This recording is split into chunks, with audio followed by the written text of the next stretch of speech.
আপনাদের সবাইকে স্বাগত জানাচ্ছি আমার প্রফেসর দানেশ একাডেমি চ্যানেলে। আশা করি আপনারা সবাই ভালো আছেন।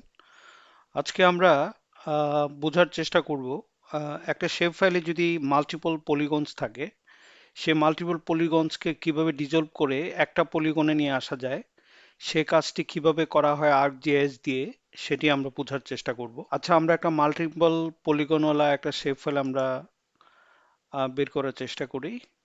এখানে লোড করি। এই যে এটা একটা হালদা সাব বেসিনের শেপ ফাইল। এখানে অসংখ্য পলিগন আছে। আমরা চাচ্ছি পলিগনগুলোকে, মাল্টিপল পলিগনগুলোকে ডিজলভ করে সিঙ্গেল পলিগনে রূপান্তর করা, অর্থাৎ এই এরিয়াটা শুধুমাত্র এরিয়াটা দেখা যাবে, মাঝখানে কোনো পলিগনগুলো দেখা যাবে না। তাহলে সেক্ষেত্রে আমরা যেটা করব, প্রথমে এখানে ডিজলভ আমরা সার্চ করি। Dissolved, enter. এখানে ডিজলভ ডাটা ম্যানেজমেন্ট, এটা দিয়েও করা যায়।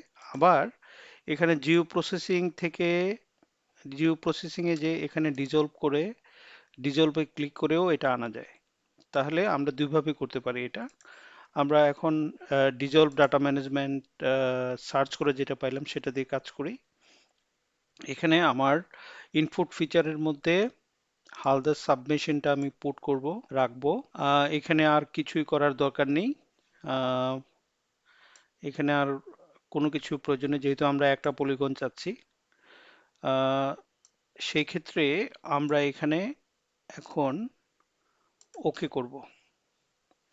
ওকে করে দেখি এটা সিঙ্গেল পলিগনের একটা শেপ ফাইল আসে কিনা। আমরা এখন এটাকে, এই যে আমার সিঙ্গেল পলিগন চলে আসছে, এটাকে আমি হলো করে দিতে পারি এরকম ভাবে। তাইলে এটা আমার একটা শেপ ফাইল হয়ে গেল। এটাকে যদি আমি শেপ ফাইল হিসেবে অন্য কোনো লোকেশনে ইয়ে করতে চাই, সেভ করতে চাই, তাহলে আমরা কিভাবে সেভ করব? এই জন্য আমাদের যেটা করতে হবে, আগে থেকেই আমার নির্ধারিত জায়গায় একটা একটা ফোল্ডার তৈরি করে রাখতে হবে। তাইলে আমি দেখি, এখানে একটা ফোল্ডার আনার চেষ্টা করি। আম, আমার শেপ ফাইলের একটা ফোল্ডার আছে।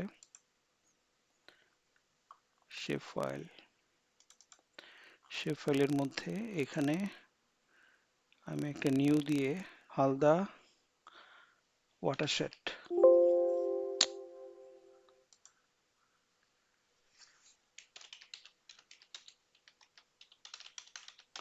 এই নামে আমি হালদা ওয়াটারশেড আমার একটা ফোল্ডার এখানে তৈরি করে রাখলাম।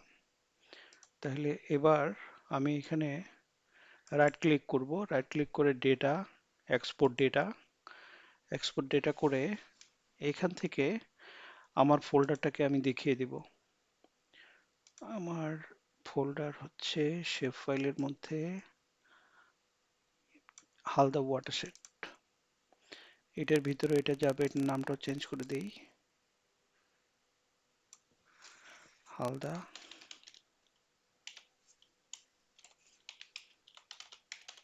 ওয়াটারশেড দিয়ে আমি সেভ করে নিলাম। এবার এটাকে ওকে করে দিব।